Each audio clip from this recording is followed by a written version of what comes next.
Yes, तो बच्चों next topic है इलेक्ट्रोवेलेंट बॉन्ड और आयनिक बॉन्ड। जो टाइप्स ऑफ बॉन्ड थे तीन तरह के, उन सब की डेफिनेशन करी थी, सिर्फ हल्का फुल्का सा उनका मीनिंग समझा था। अब आप उनमें से जो फर्स्ट टाइप है इलेक्ट्रोवेलेंट बॉन्ड और आयोनिक बॉन्ड, अब आप उसकी डिटेल में स्टडी करोगे। इलेक्ट्रोवेलेंट बॉन्ड बनता कैसे है, कंपाउंड्स कैसे फॉर्म होते हैं, एंड कौन कौन से कंपाउंड हैं जो आयोनिक बॉन्ड बनाते हैं, ठीक है, ये स्टडी किया जाएगा। तो सबसे पहले डेफिनेशन हमने इसकी एक बार कर ली हुई है, एक बार फिर से हम इसकी डेफिनेशन देखते हैं। जो आयोनिक बॉन्ड है, जहाँ इलेक्ट्रोवेलेंट बॉन्ड है, क्या बताया था, जो आयंस के बीच में बनता है, जैसे positive ion and negative ion, इनके बीच में बनने वाले बॉन्ड को इलेक्ट्रोवेलेंट बॉन्ड बोलते हैं, ठीक है। It is the attractive force which binds the oppositely charged ion together. ये अपोजिटली चार्ज्ड आयन है, इनको बांधने वाली जो फोर्स है, तो उसी फोर्स को आप क्या बोलोगे, आयोनिक बॉन्ड बोलोगे, या इलेक्ट्रोवेलेंट बॉन्ड बोलोगे, ठीक है। बॉन्ड ही एक फोर्स है, ये देखो लिखा हुआ है, it is an attractive force, ठीक है। एक बात आपको और बता दूं कि सबसे स्ट्रॉन्गर फोर्स जो होती है वो आयोनिक ही होती है, इलेक्ट्रोवेलेंट फोर्स ही होती है, इलेक्ट्रोवेलेंट बॉन्ड ही सबसे स्ट्रॉन्गर बॉन्ड होता है। तो जनरली ये सॉलिड कंपाउंड्स बनाता है एट रूम टेम्परेचर, ये बात आपने याद रखनी है। फोर्स बहुत स्ट्रांग है, स्ट्रांग होने की वजह से जो कंपाउंड्स हैं वो सॉलिड होते हैं, एंड ये स्ट्रॉन्गेस्ट फोर्स होती है, ठीक है। एक्सप्लेनेशन देखो, oppositely charge ions are cation and anion. जो पॉजिटिव चार्ज है उसे कटायन बोलते हैं, नेगेटिव चार्ज को अनायन बोलते हैं। Cations are formed by loss of electron, yes, जब इलेक्ट्रॉन का लॉस हो जाता है तब कटाइन फॉर्म होते हैं। And anion is formed by gain of electron. Normally electron lost by cation is absorbed by anion. जो कटाइन ने अपना इलेक्ट्रॉन लॉस किया होता है, ठीक है, जैसे Na था ना, Na के ऊपर जो पॉजिटिव आया था ना, इसने एक इलेक्ट्रॉन लॉस किया था, कहता कि the electron lost by कटाइन actually absorbed bye, किसने एब्जॉर्ब किया होता है, अनायन ने, इसीलिए उसके ऊपर नेगेटिव चार्ज आता है, ठीक है। The force which holds these two ions together is known as electrostatic force of attraction, and the compound so formed as known as electrovalent और आयोनिक कंपाउंड। मतलब दो पॉजिटिवली चार्ज्ड आयंस के बीच में जो फोर्स होती है उसे आप इलेक्ट्रोस्टैटिक फोर्स ऑफ अट्रैक्शन बोलोगे, एंड इस तरह जो कंपाउंड बनता है उस कंपाउंड को आप इलेक्ट्रोवेलेंट और आयोनिक कंपाउंड बोलोगे, ठीक है। ये बात बहुत इंपॉर्टेंट है, इसको आपने याद रखना। नेक्स्ट यहाँ पे एक डायग्राम दी है, ठीक है, यहाँ पे थोड़ी सी इसकी जो पिक्चर है वो बुक पे ठीक नहीं होगी, इसलिए स्कैन अच्छी तरह नहीं हुई, लेकिन मैं आपको बता देती हूँ कि एक्चुअली में ये है क्या। एटम है कोई M, फाइन, एटम क्या है M, उसमें से जब इलेक्ट्रॉन लूज होता है ना तो वो बन जाता है कटायन, ये हमें पता है ना, पॉजिटिवली चार्ज्ड आयन बन गया, फाइन, ठीक है। इस पिक्चर को आप यहाँ तक समझो। नेक्स्ट आ जाओ आप Y के पास, ठीक है, यहाँ पे होगा एटम, एटम है Y, क्लियर है। उसने क्या किया, इलेक्ट्रॉन इज टेकन बाय, इसने इलेक्ट्रॉन ले लिया, लेने के बाद ये इलेक्ट्रॉन लेता है, आफ्टर गेनिंग इलेक्ट्रॉन ये अनायन बन जाता है, ठीक है। यहाँ पे क्या बन गया था, कटायन, यहाँ पे अनायन, ठीक है, Y नेगेटिव। M जो है वो M पॉजिटिव बन गया, Y जो है Y नेगेटिव बन गया, ठीक है। M क्या है, M पॉजिटिव, Y क्या है, Y नेगेटिव, ठीक है। ये अपोजिटली चार्ज्ड आयंस बन गए, तो इन दोनों में जो फोर्स होगी उसे बोलते हैं इलेक्ट्रोस्टैटिक फोर्स ऑफ अट्रैक्शन। तो ये जो बॉन्ड बना है इस बॉन्ड को बोलते हैं bond formed is electrovalent bond, ठीक है। तो नेक्स्ट है कटायन एंड अनायन, ठीक है, इसकी बात होगी हुई है, ऊपर पिक्चर में भी कर ली है आपने, एंड पीछे भी हमने काफी बार की हुई है कटायन की बात एंड अनायन की बात, लेकिन यहाँ पे डेफिनेशंस हैं। तो क्या है, एटम विच लॉस को बताया कि जो ये पेपर है उसमें थोड़ी प्रिंटिंग की प्रॉब्लम है, सो दैट्स वाई स्कैनिंग भी वैसे ही हुई है, ठीक है। क्या लिखोगे, एटम, ठीक है, विच लॉस इलेक्ट्रॉन, ठीक है, वो एटम जो इलेक्ट्रॉन को लॉस करता है is said to be electropositive, उसे आप इलेक्ट्रोपॉजिटिव बोलोगे। एंड ऐसे जो आयन बनता है, आयन फॉर्म्ड बाय इट, इसके द्वारा जो आयन बना है, ठीक है, and the ion formed by it is known as a cation, उसको आप कटायन बोलोगे, ठीक है। जैसे M है, M एक एटम है, उसने एक इलेक्ट्रॉन को लॉस कर लिया। अगर एक इलेक्ट्रॉन को लॉस कर लिया तो उसके ऊपर चार्ज क्या आ गया, M positive. M is said to be electropositive. Anion है, atom which gain electron is said to be electronegative. वो एटम जो इलेक्ट्रॉन को गेन करता है उसे आप इलेक्ट्रोनेगेटिव बोलोगे। And the ion formed is known as anion, उसे आप अनायन बोलोगे, ठीक है जी। तो यहाँ पे एग्जांपल दी हुई है, जैसे यहाँ पे Y है, ठीक है, Y है, इसने इलेक्ट्रॉन को गेन करा तो Y नेगेटिव बना, ठीक है। ये एक रिवीजन ही है। तो ये देखो यहाँ पे ब्रैकेट्स में लिखा भी हुआ है, ये M is said to be electropositive and Y is said to be electronegative. Next topic है इलेक्ट्रोवैलेंसी। इलेक्ट्रोवैलेंसी क्या होता है, इट इज एक्चुअली नंबर, ये एक नंबर होता है, लेकिन कौन सा नंबर है, जो कोई भी एटम होता है, it is the number of electron lost और gained by an atom of the element to acquire stable configuration. कोई भी एटम है, ठीक है, कोई भी एटम है, जैसे पीछे M की बात करी, Y की बात करी, मैं सोडियम की बात कर लूं, Mg की बात कर लूं, एल्यूमिनियम की बात कर लूं, जिसने जितने इलेक्ट्रॉन लॉस या गेन किए होंगे to attain noble gas configuration, stable configuration को अक्वायर करने के लिए जिसने जितने इलेक्ट्रॉन लॉस या गेन करे होंगे, उस नंबर को, किसी ने 2 किए हैं, उस नंबर को इलेक्ट्रोवैलेंसी बोलेंगे उस एटम की। 3 गेन किए हैं, लॉस किए हैं, जो भी किया है, उस नंबर को बोलेंगे हम उसकी electrovalency. It is the number of electron lost और gained by an atom of element, ठीक है। एटम किसका है, एलिमेंट का। टू अक्वायर, क्यों गेन करता है, क्यों लॉस करता है, पिछली वीडियो में इसकी बात कर ली है हमने। क्यों गेन करता है, क्यों लॉस करता है, क्योंकि उसने स्टेबल कॉन्फ़िगरेशन अक्वायर करनी होती है, ठीक है। During the formation of electrovalent bond, बनते समय जब उसने नोबल गैस कॉन्फ़िगरेशन अक्वायर करनी थी, तब उस टाइम जितने उसके इलेक्ट्रॉन लॉस या गेन हुए थे, उस नंबर को आप इलेक्ट्रोवैलेंसी बोलोगे। जैसे सोडियम है, आपने देखा है सोडियम एक इलेक्ट्रॉन लॉस करता है, लॉसेस 1 इलेक्ट्रॉन, तो उसकी वैलेंसी 1 है। कैल्शियम Ca है, आपने देखा होगा 20 नंबर पे है, आपने देखा, कॉन्फ़िगरेशन करके देखो इसकी, इसकी कॉन्फ़िगरेशन करो 2 8 8, ठीक है, 2 देखो 20 बन गए पूरे, ठीक है। ये 2 इलेक्ट्रॉन ये लॉस कर जाता है, तो कैल्शियम के ऊपर आपने देखा होगा 2 पॉजिटिव चार्ज आता है, लॉसेस 2 इलेक्ट्रॉन, ठीक है, उसकी इलेक्ट्रोवैलेंसी 2 होगी। एल्यूमिनियम जो 13 नंबर पे है, इसकी जो कॉन्फ़िगरेशन है वो 2 8, ठीक है, 3 होगी। 3 इलेक्ट्रॉन लॉस करता है, लॉसेस 3 इलेक्ट्रॉन, तो उसके जो उसकी इलेक्ट्रोवैलेंसी है वो 3 होगी, ठीक है।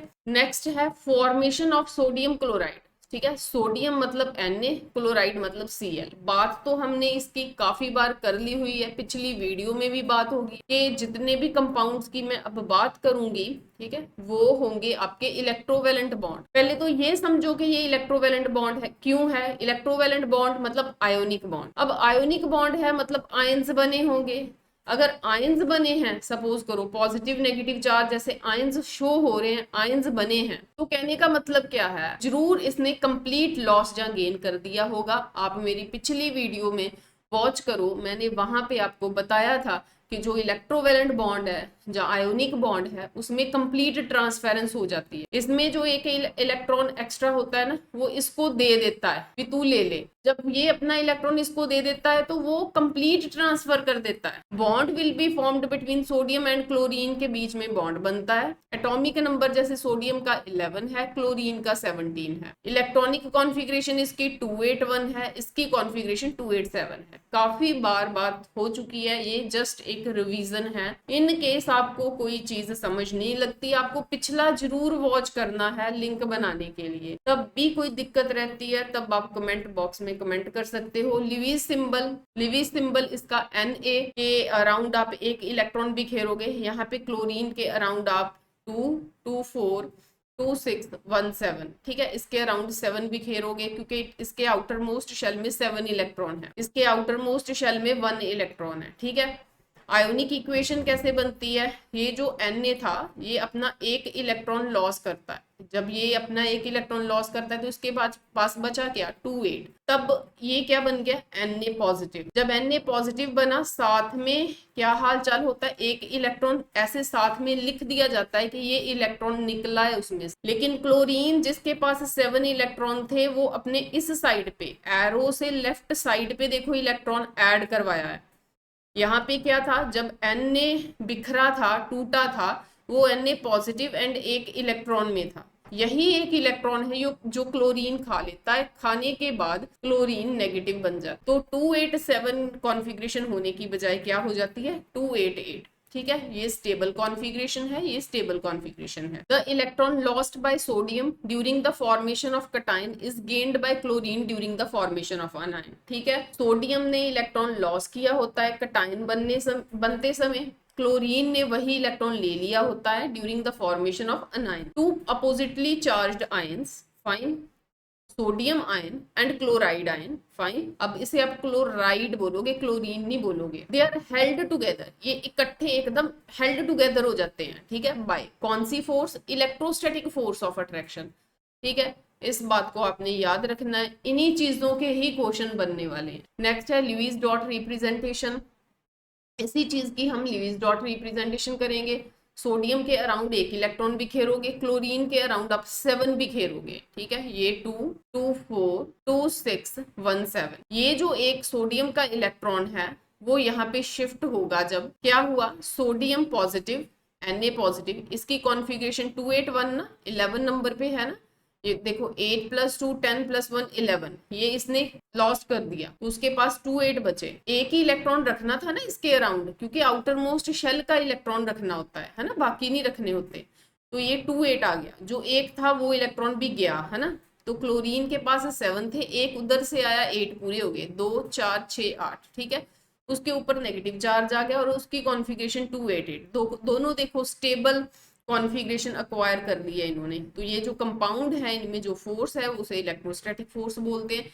ये चार्जेस जब इसे इकट्ठा लिखा जाता है, ऐसे समझा जाता है कि ये चार्जेस एक दूसरे को कैंसिल कर देते हैं, कहने का मतलब इकट्ठे बांध के बैठ जाते हैं ये दोनों, तो ये जो है एक स्टेबल कंपाउंड बन जाता है। नेक्स्ट है एटॉमिक और ऑर्बिट स्ट्रक्चरल डायग्राम, से आप एटॉमिक स्ट्रक्चरल डायग्राम बोलोगे या ऑर्बिट स्ट्रक्चरल डायग्राम बोलोगे। बस आपको एटम्स शो करने हैं, मतलब ऑर्बिट से शो करने हैं। ऑर्बिट का मतलब यहाँ पे क्या है, पाथ से शो करने होते हैं। ठीक है, यहाँ पे ये ऑर्बिट होते हैं। ये तो शो कर रहा है कि ये सोडियम का एटम है, यहाँ पे फर्स्ट शेल में 2 इलेक्ट्रॉन्स होते हैं। ठीक है, ये 2 इलेक्ट्रॉन्स हो गए, उससे नेक्स्ट वाले में 8 होते हैं, ये सबसे अंदर वाले में अब 8 देख रही हूँ, 1 2 3 4 5 6 7 8, सबसे बाहर वाले में आप 1 रिप्रेजेंट करोगे। ठीक है, अब क्लोरीन की आगे बारी, सबसे अंदर ये जो एटम है ये तो क्लोरीन का शो कर रहा है, ये फर्स्ट ऑर्बिट है, 1 2, सबसे अंदर 2 इलेक्ट्रॉन, उसके बाहर 8, 1 2 3 4 5 6 7 8। ठीक है, उसके बाहर 7, 1 2 3 4 5 6 7। ठीक है, होने कितने चाहिए थे 8, इसमें क्या है एक एक्स्ट्रा, ये इलेक्ट्रॉन इस तरफ आता है, उससे निकलता है, उस पे पॉजिटिव चार्ज शो हो जाता है। ये देखो इस पे आ गया, 7 थे ना पहले, अब 8 हो जाएंगे, 1 2 3 4 5 6 7 8। एज वेल एज जो सबसे बाहर वाला है ना शेल, वो खत्म हो गया, बाहर वाला शेल है ना, 3 शेल थे ना यहाँ पे, 1 2 3। ठीक है, यहाँ पे देखो 1 2 3, अब इसमें 2 बचे, शेल भी 2 रिप्रेजेंट हो रहे हैं। क्लियर है, तो ये आफ्टर कॉम्बिनेशन है, ये पॉजिटिव चार्ज नेगेटिव चार्ज ये आपस में कंबाइन हो जाते हैं, ये बिफोर कॉम्बिनेशन। ठीक है जी, सिमिलरली आप फॉर्मेशन MgCl2 की करोगे, उसकी लिविस डॉट रिप्रेजेंटेशन करोगे एंड उसकी ऑर्बिटल स्ट्रक्चर करोगे। ठीक है, एटॉमिक और ऑर्बिटल स्ट्रक्चर डायग्राम करोगे। क्लियर है, आपको पता है मैग्नीशियम क्लोराइड जो है वो MgCl2 होता है, तो मैग्नीशियम 12 नंबर पे है। ठीक है, जो क्लोरीन है, एक क्लोरीन की बात करनी है, 2 क्लोरीन्स की बात अभी नहीं करनी है आपने, एक क्लोरीन उठाना है। तो जो क्लोरीन है उसका एटॉमिक नंबर 17 है, फाइन। उसके बाद बात आती है इनकी कॉन्फ़िगरेशन की। क्लियर है, 12 इलेक्ट्रॉन्स हैं तो 282, ठीक है। 17 इलेक्ट्रॉन्स हैं तो 287, फाइन। तो जो इसके 2 इलेक्ट्रॉन्स थे वो इसके अराउंड रखने थे, यहाँ पे रख दिए, क्लियर है, ठीक है। तो नेक्स्ट है 7 इलेक्ट्रॉन्स, क्लोरीन के सेम उसी तरह आपने 7 इलेक्ट्रॉन्स रख दिए। मैग्नीशियम का हालचाल क्या होता है, 282 कॉन्फ़िगरेशन है, ये 2 इलेक्ट्रॉन को लॉस करता है, लॉस करने पे Mg2 चार्ज आता है, ठीक है। यहाँ पे लिखा है कि साथ में 2 इलेक्ट्रॉन्स बन जाते हैं, मतलब जो Mg है उसका Mg2+ बनने से साथ में 2 इलेक्ट्रॉन्स जो है वो एक्स्ट्रा निकलते हैं। ये 2 इलेक्ट्रॉन्स जो हैं वो 2 क्लोरीन लेते हैं, एक क्लोरीन 1 इलेक्ट्रॉन ही लेता है, ठीक है। यहाँ पे 1 क्लोरीन का लिखा है, वो 1 इलेक्ट्रॉन लेता है, 1 इलेक्ट्रॉन लेने से क्लोरीन नेगेटिव बनता है, क्योंकि एक क्लोरीन जो है उसकी कॉन्फ़िगरेशन 287 है, आउटर मोस्ट शेल में 7 इलेक्ट्रॉन है, एक जना 1 इलेक्ट्रॉन ही ले सकता है। ये तो हालचाल बताया आपको Mg का एंड क्लोरीन का, क्या क्या, उसका एटॉमिक नंबर, इलेक्ट्रॉनिक कॉन्फ़िगरेशन, उसका Lewis symbol and ionic equation. ये जो Mg है, ठीक है, उससे रखा है, उसके ये 2 इलेक्ट्रॉन्स है। क्लोरीन 2 होने की वजह से एक थोड़ा सा ऊपर रखा है, एक थोड़ा सा नीचे रखा। 7 इलेक्ट्रॉन्स हैं, देखो इसके भी 7 इलेक्ट्रॉन्स हैं। Mg का 1 इलेक्ट्रॉन क्लोरीन के पास जाता है, इस क्लोरीन के पास जाता है, 1 इलेक्ट्रॉन इस क्लोरीन के पास जाता है, ठीक है। तो जो Mg है ये अपने 2 इलेक्ट्रॉन लॉस करने पे इसके ऊपर 2 पॉजिटिव चार्ज आ जाता है, ठीक है। जो क्लोरीन है ऊपर वाला क्लोरीन, इसका भी नेगेटिव चार्ज हो गया, इसका भी नेगेटिव चार्ज हो गया। नेक्स्ट और लिखता है कि जो Mg है ये 2 पॉजिटिव हो गया है ना, Mg के ऊपर 2 पॉजिटिव आ गया, एंड जो क्लोरीन है ये कितने थे, ये 2 थे, उसके ऊपर नेगेटिव चार्ज आ गया। तो ये बन क्या गया, ये बन जाता है Mg, एंड ये जो 2 होता है ये उसके पैर में आता है MgCl2, फाइन। और you can write it as MgCl2, ठीक है, स्टेबल कंपाउंड बन गया, ठीक है। अब आप इसकी एटॉमिक और ऑर्बिटल स्ट्रक्चर डायग्राम कैसे करोगे, Mg के 3 शेल बनाओगे, देखो ये फर्स्ट शेल है, ये सेकंड शेल है, ये थर्ड शेल है। थर्ड शेल में देखो 2 इलेक्ट्रॉन मैक्सिमम बिखेरे हैं, 1 इलेक्ट्रॉन एंड 2 इलेक्ट्रॉन। क्लोरीन है यहाँ पे, ठीक है, क्लोरीन के आउटर मोस्ट शेल में देख लो 7 होंगे, यहाँ पे 7 होंगे, एक एक इलेक्ट्रॉन उधर से आया, ऊपर वाले क्लोरीन के पास भी, नीचे वाले क्लोरीन के पास भी। Mg जो है वो Mg2+ बन गया, एंड उसके 2 शेल रह जाने हैं, बाहर वाले शेल में 8 इलेक्ट्रॉन्स होंगे, एंड जो ऊपर वाला क्लोरीन है उसके ऊपर वाले लास्ट वाले शेल में भी 8 इलेक्ट्रॉन, आप गिन लो, यहाँ पे भी 8 इलेक्ट्रॉन। ऐसे बनने से एक चीज क्या बन जाती है, ये MgCl2 बन जाती है, 2 क्लोराइड आयंस हैं, ठीक है, ये मैग्नीशियम आयन है, ये इसे ऑर्बिटल स्ट्रक्चर डायग्राम बोलते हैं। नेक्स्ट है formation of calcium oxide. Calcium oxide मतलब CaO। कैल्शियम जो है वो 20 नंबर पे है, ऑक्सीजन जो है वो 8 नंबर पे है, ठीक है। जो कैल्शियम है इसकी जो कॉन्फ़िगरेशन है वो आप लिखोगे 2882, फाइन। इसकी कॉन्फ़िगरेशन आप लिखोगे 26, ठीक है। देखो 282 क्लियर है, 20 नंबर पे है, 26 ये अपने 2 इलेक्ट्रॉन्स दे देता है। किसको 2 इलेक्ट्रॉन देता है, इसके 2 इलेक्ट्रॉन की कमी है। अब ऑक्सीजन एक ही चलेगा, वहां पे 2 नहीं होने ऑक्सीजन, है ना, क्योंकि इसके पास 2 एक्स्ट्रा थे, एक ऑक्सीजन के पास ही 2 इलेक्ट्रॉन्स की कमी है। पीछे MgCl2 में क्या हालचाल था, इसके पास 2 एक्स्ट्रा इलेक्ट्रॉन्स थे Mg के पास, लेकिन क्लोरीन जो है वो 1 इलेक्ट्रॉन ही ले सकता होता है Mg से, क्योंकि 7 ऑलरेडी इसके पास होते हैं, तो दैट्स वाई वहां पे 2 क्लोरीन चाहिए होते थे इसके ये इलेक्ट्रॉन देने, किसी न किसी को देने के लिए, फाइन। अब कैल्शियम जो है ये 2 इलेक्ट्रॉन्स दे सकता है, ऑक्सीजन जो है ये 2 इलेक्ट्रॉन ले सकता है, so that's why compound CaO बनता है, ठीक है, ना कि CaO2 या Ca2, ऐसा कोई कंपाउंड नहीं होता, ठीक है, ये नहीं बनता। तो इसकी आपने बुद्ध करनी है, ठीक है जी, electron dot structure. Next topic है conditions favouring the formation of ionic bond. Formation of ionic bond depends on the ease of cation and anion formation. कितनी आसानी से, ease of cation and anion formation, कितनी आसानी से, ease मतलब आसानी से आयोनिक बॉन्ड तब फॉर्म होता है जब A positive and B negative जैसे आयंस होंगे, मतलब एक पॉजिटिव आयन एक नेगेटिव आयन, कहने का मतलब कटायन एंड अनायन होंगे, क्लियर है। जितनी आसानी से कटायन या अनायन की फॉर्मेशन होगी उतनी आसानी से आयोनिक बॉन्ड बनेगा, क्लियर है। यहाँ पे लिख रहे हैं, कहते formation of ionic bond depends on the ease of cation and anion formation, fine. अब हम पढ़ेंगे कि कटायन एंड अनायन की फॉर्मेशन किन किन फैक्टर्स के ऊपर डिपेंड करती है, क्योंकि जितनी आसानी से कटायन अनायन बनेंगे उतनी आसानी से आयोनिक बॉन्ड बनेगा। ठीक है, वो हो जाएंगी इसकी कंडीशंस। क्लियर है? ये 4 के 4 फैक्टर्स अपने फर्स्ट चैप्टर में पढ़े हैं। जिन्होंने फर्स्ट चैप्टर नहीं स्टडी करा, ठीक है, ये वाले फैक्टर्स जिनको नहीं पता, इलेक्ट्रोनेगेटिविटी डिफरेंस ये एक प्रॉपर्टी है, लोअर आयोनाइजेशन पोटेंशियल, ये जो आयोनाइजेशन पोटेंशियल है ये एक प्रॉपर्टी है। क्लियर है? लोअर का मतलब यहाँ पे ये है कि आयन फॉर्मेशन के लिए आयोनाइजेशन पोटेंशियल जो है वो कम होना चाहिए। जो इलेक्ट्रॉन एफिनिटी है ये एक प्रॉपर्टी है, ये हाई होनी चाहिए। लेटिस एनर्जी एक प्रॉपर्टी है, ये हाई होनी चाहिए। मैं आपको 1 बाय 1 सारी बताती हूँ। तो आपको मेन क्या याद रखना है, 4 फैक्टर फेवर करते हैं आयोनिक बॉन्ड को। पहला फैक्टर है इलेक्ट्रोनेगेटिविटी डिफरेंस। ठीक है, अगर आपको ये फैक्टर्स जिनको मैंने हाईलाइट किया है, अगर आपको इन फैक्टर्स के बारे में नहीं पता तो आपको फर्स्ट चैप्टर की वीडियोस पे जाना पड़ेगा।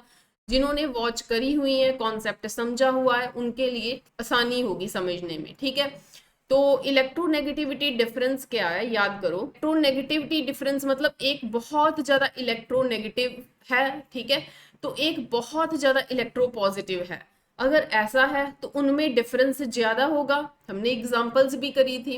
अगर इलेक्ट्रोनेगेटिविटी डिफरेंस बहुत ज्यादा हो तो ये जो नेगेटिव पॉजिटिव आयंस हैं ये शो होते हैं बड़ी आसानी से उनके ऊपर। क्लियर है?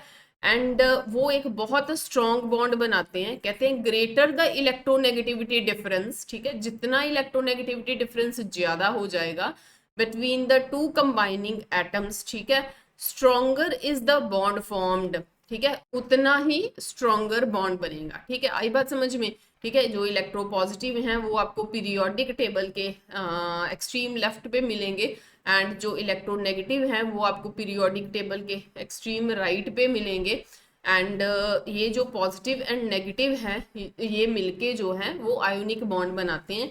वो कहते हैं greater the electronegativity difference between the two combining atom stronger is the bond form. ठीक है, क्या याद रखोगे? इलेक्ट्रोनेगेटिविटी डिफरेंस ज्यादा हो तो जो बॉन्ड फॉर्म्ड है वो स्ट्रॉन्गर होगा। वो क्या होगा? वो स्ट्रॉन्गर होगा। अब कहता है आयनाइजेशन पोटेंशियल। आयनाइजेशन पोटेंशियल क्या होता था? ये एक एनर्जी होती थी जो आउटर मोस्ट शेल में से इलेक्ट्रॉन को बाहर निकालने के लिए चाहिए होती थी।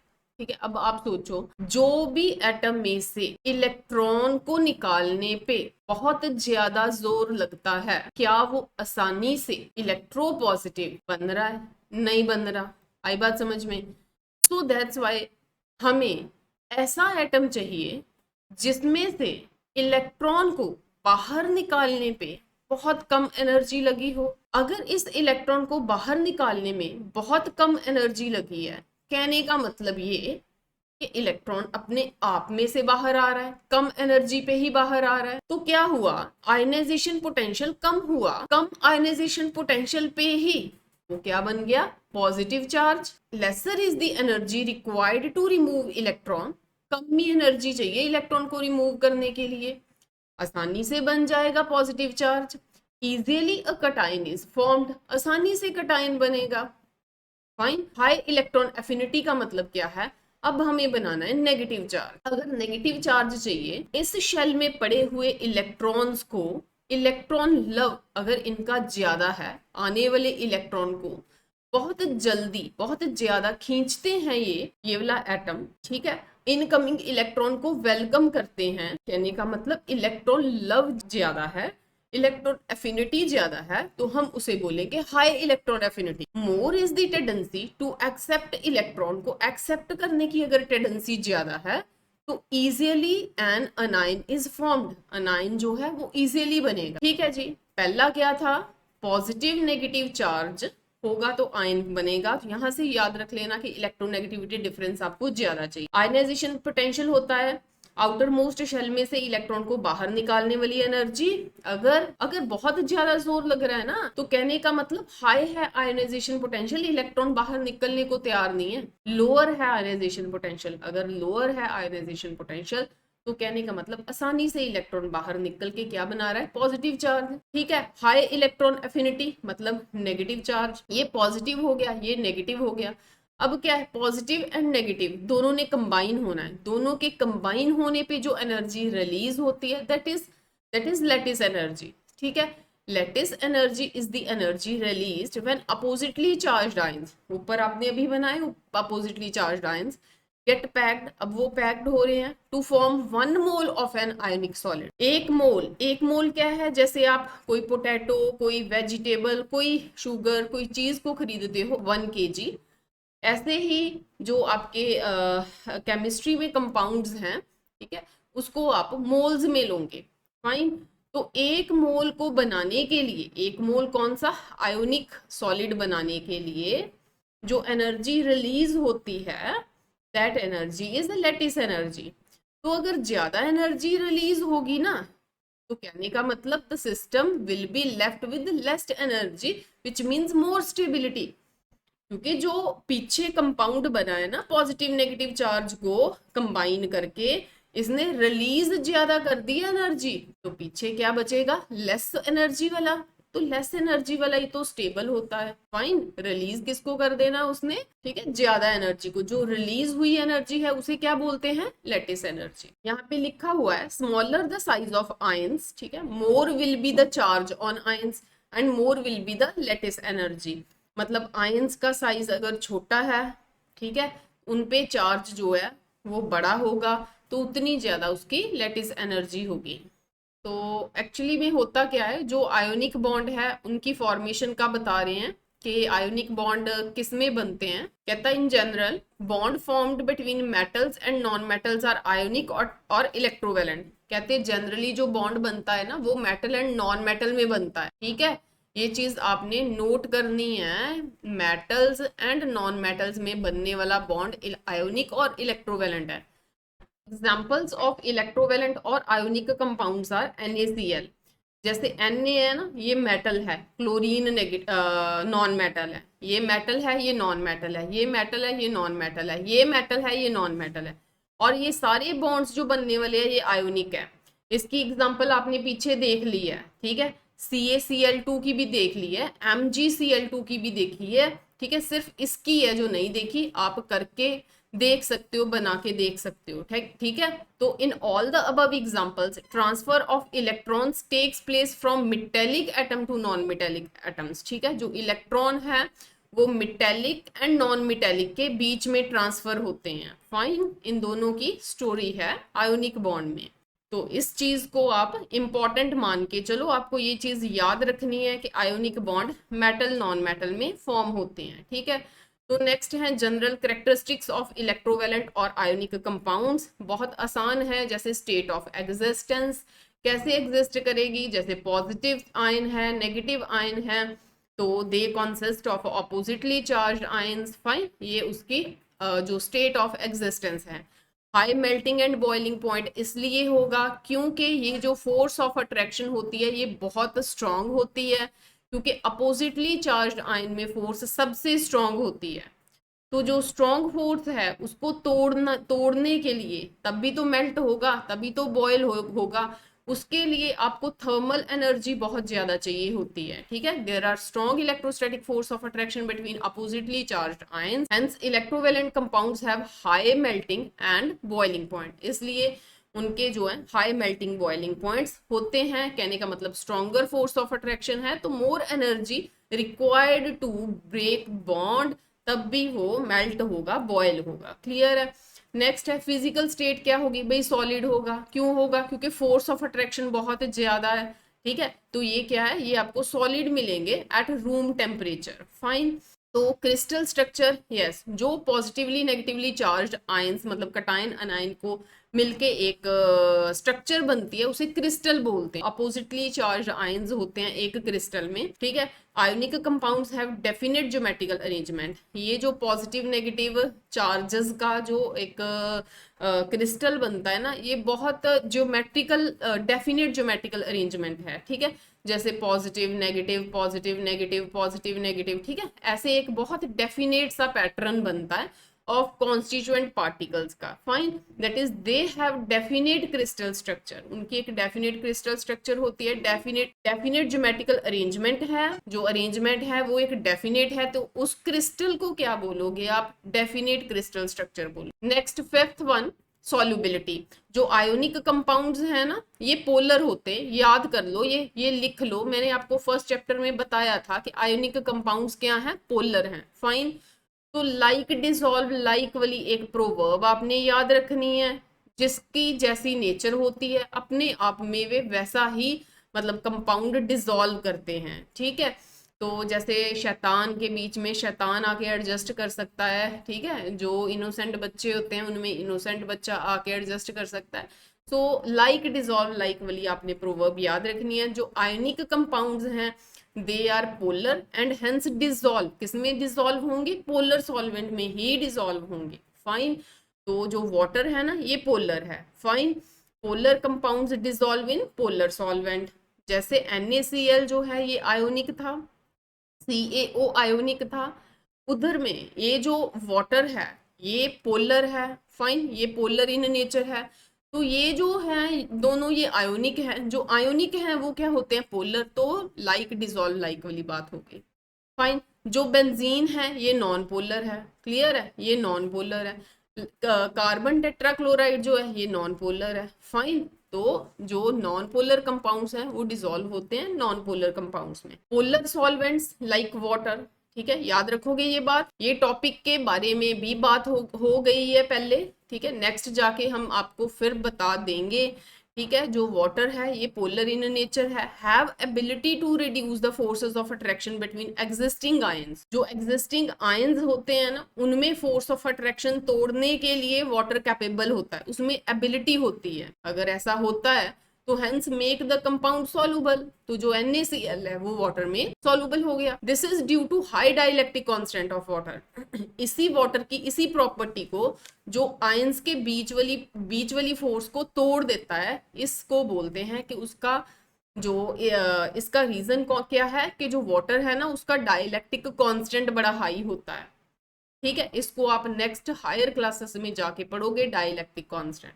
Fine, non polar solvent do not possess such property. Non polar में ऐसी प्रॉपर्टी नहीं होती क्योंकि वो आयंस के बीच वाली फोर्स को तोड़े, क्योंकि उनका डाइलेक्ट्रिक कांस्टेंट कम होता है। नेक्स्ट है इलेक्ट्रिकल कंडक्टिविटी। अब देखो भाई, ऑब्वियस है कोई चीज आयन से बनी है, ठीक है, इलेक्ट्रिसिटी कब कंडक्ट होती है, जब पॉजिटिव आयन ट्रेवल करता है, जब नेगेटिव आयन ट्रेवल करता है। ठीक है, उसे क्या बोलते हैं, इलेक्ट्रिकल कंडक्टिविटी।